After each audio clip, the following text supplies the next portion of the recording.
Sri Sai Satcharita, Chapter 39, Baba's Knowledge of Sanskrit. This chapter deals with Baba's interpretation of a verse from the Bhagavad Gita. As some people believed that Baba had little knowledge of Sanskrit, but by the interpretation of Nana Sahib Chandorkar's query, Hemad Pant refuted that charge in the chapter number 50. And as it deals with the same subject matter, it is incorporated in this chapter. Preliminary. Blessed is Shirdi and blessed is Dwarka Mai, where Sri Sai lived and moved until he took Mahasamadhi. Blessed are the people of Shirdi, whom he obliged and for whom he lived there. Shirdi was a small village first, but it attained importance on account of his contact and became a tirtha, a holy place of pilgrimage. Equally blessed are the women folk of Shirdi. Blessed is their whole and undivided faith in him. They sang the glories of Baba while bathing, grinding, pounding corn, and doing other household work. Baba's interpretation. Nobody believed that Baba knew Sanskrit. One day, he surprised all by giving an interpretation of a verse from the Gita to Nana Sahib Chandorkar. A brief account about this matter was written by Mr. B.V. Dev, retired Mavaltadar, and published in Marathi in Sri Sai Leela magazine, volume 6. As Mr. Dev has got first-hand information about this subject from Nana Sahib himself, we give below his version. Nana Sahib Chandorkar was a good student of Vedanta. He had read Gita with commentaries. He fancied that Baba knew nothing of Sanskrit texts. So, Baba one day pricked the bubble. These were the days before crowds flocked to Baba, when Baba had the individual meetings at the mosque with such devotees. Nana was sitting near Baba and massaging his legs and muttering something under his breath. Baba: Nana, what are you mumbling yourself? Nana: I am reciting a shloka. Baba: What shloka? Nana: From Bhagavad Gita. Baba: Say it loudly. Nana then recited Bhagavad Gita, 4th chapter, 34 verse, which is as follows. Tadvidi pranipatena pariprashnena seveya upadekshyanti te jnanam jnaninastatva darshinaha. Baba: Nana, do you understand it? Nana: Yes. Baba: If you do, then tell me its meaning. Nana: It means this: making Shashtang Namaskara, that is, prostration, asking the Guru, serving him, learn what this knowledge is. Then those who have attained the real knowledge of the Sadvastu, that is Brahma, will give you Upadesha or instruction of knowledge. Baba: Nana, I do not want this sort of collected purport of the whole stanza. Give me each word, its grammatical force and meaning. Then Nana explained it word by word. Baba: Nana, is it enough to merely make prostration? Nana: I do not know any other meaning of the word pranipat than making prostration. Baba: What is pariprashna? Nana: Asking questions. Baba: What does prashna mean? Nana: The same, questioning. Baba: If pariprashna means the same as prashna, why did Vyasa add the prefix pari? Was Vyasa off his head? Nana: I do not know any other meaning for the word pariprashna. Baba: Seva. What sort of seva is meant? Nana: Just what we are doing to you. Baba: Is it enough to render such service? Nana: I do not know what more is signified by the word seva. Baba: In the next line, Upadekshyanti te jnanam, can you read any other word in lieu of jnanam? Nana: Yes. Baba: What word? Nana: Ajnanam. Baba: Taking that word instead of jnan, Is any meaning made out of the verse? Nana. No, Shankara Bhashya gives no such construction. Baba. Never mind if he does not. Is there any objection to using the word Ajnan if it goes and gives a better sense? Nana. I do not understand how to construe by placing Ajnanam in it. Baba. Then why does Krishna refer Arjun to Tattvadarshis to do his prostration, interrogation and service? Was not Krishna a Tattvadarshi, in fact Jnana himself? Nana. Yes, he was. But I do not make out why he referred Arjun to Jnanis. Baba. Have you not understood this? Nana was humiliated. His pride was knocked down. Then Baba began to explain. 1. It is not enough merely to prostrate before the Jnanis. We must make Sarvasva Sharanagati, that is complete surrender to the Sadguru. 2. Mere questioning is not enough. The question must not be made with the improper motive or attitude or to trap the Guru and catch mistakes in the answer or out of idle curiosity. It must be earnest with a view to achieve spiritual progress or liberation. 3. Seva is not rendering service with the feeling that one is free to offer or refuse service. One must feel that he is not the master of the body, that the body is Guru's and exists merely to render service to him.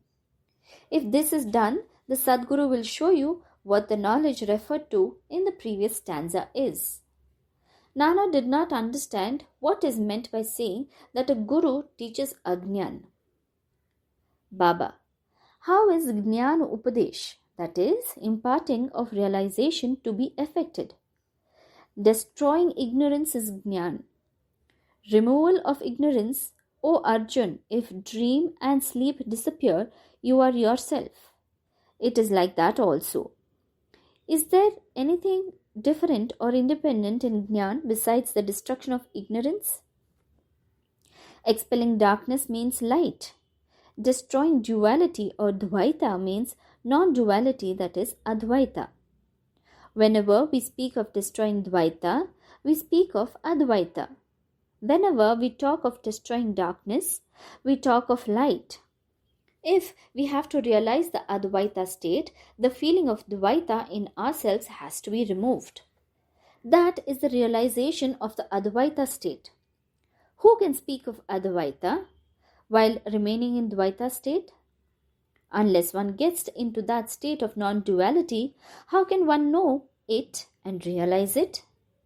Again, the Shishya or the disciple, like the Sadguru, is the embodiment of Jnana. The difference between the two lies in the attitude, high realization and unrevealed capacity, and Aishwarya Yoga, that is divine powers. The Sadguru is Nirgun, Sat Chit Anand. He has indeed taken human form to elevate mankind. But his real Nirgun nature is not destroyed thereby even a bit. His existence or reality, divine power and wisdom remain undiminished. The disciple also is in fact of the same Swarupa. But it is overlaid by the effect of the sanskars of innumerable births in the shape of ignorance, which veils his view that he is Shuddha Chaitanya. As stated therein, he gets the impressions, I am Jiva, a creature, meek and poor. The Guru has to root out these offshoots of ignorance and has to give upadesh or instruction. To the disciple, held spellbound for endless generations by the ideas of his being a Jiva, the Guru imparts the teaching. You are God, you are mighty and opulent. Then he realizes that he is God really. The perpetual delusion under which the disciple is laboring, that he is the body, that he is a creature or Jiva or ego, that God, Paramatma, and the world are different from him, is an ignorance inherited from innumerable past births. From actions based on it, he has derived his joy, sorrows, and mixtures of both. To remove this delusion, this error, this rote ignorance, he must start the inquiry. How did the ignorance arise? Where is it? And to show him this is called the Guru's Upadesh. The following are instances of Ajnan. 1. I am Jiva. 2. I am the body. 3. God, world and Jiva are different. 4. I am not God. 5. Not knowing that body is not the soul. And 6. Not knowing that God, world, Jiva are one. Unless these errors are exposed to his view, the disciple cannot learn what is God, Jiva, world, or body, how they are interrelated and whether they are different from each other or are one and the same. To teach him these and destroy his ignorance, is this instruction in Jnana or Ajnan? Why should Jnana be imparted to the Jiva? Upadesh is merely to show him his error and destroy his ignorance. Construction of the Samadhi Mandir. Baba never made any fuss about the things which he wanted to accomplish, but he so skillfully arranged the circumstances that the people were surprised at the slow but sure results attained. The construction of the Samadhi Mandir is an instance.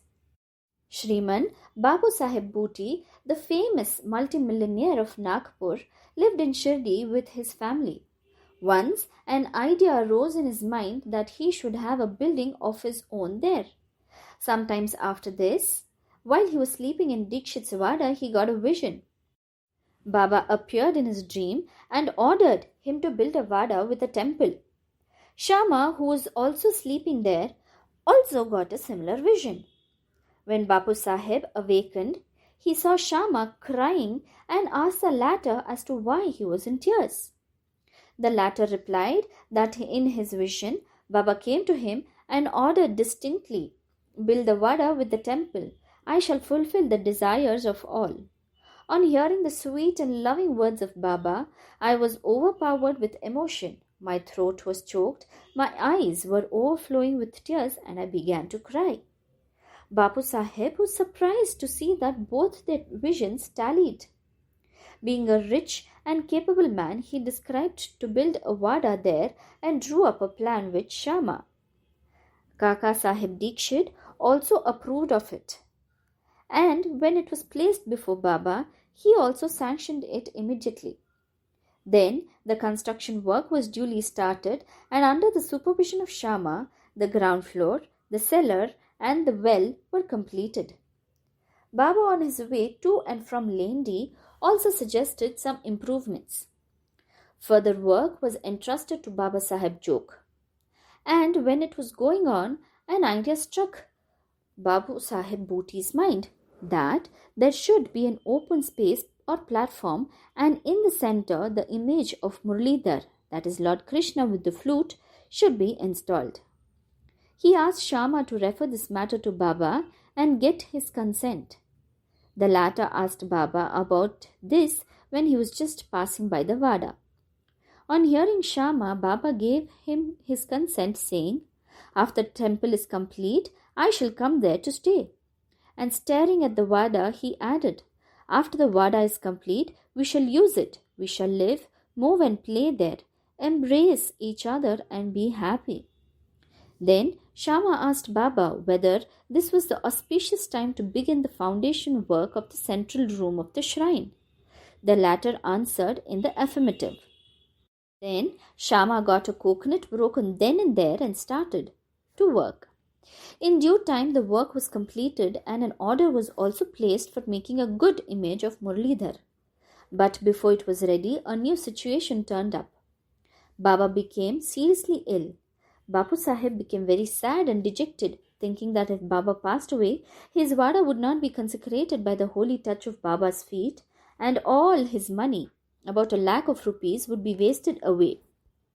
But the words, "Keep me in the Vada," which came out of Baba's mouth just before his passing away, consoled not only Bapu Sahib, but one and all.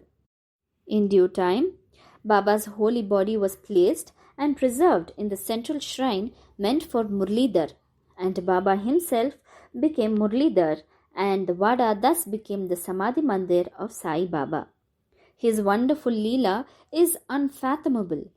Blessed and fortunate is Bapu Sahib Booty, in whose Vada lies the holy and the pure body of Baba. Om Sai Ram.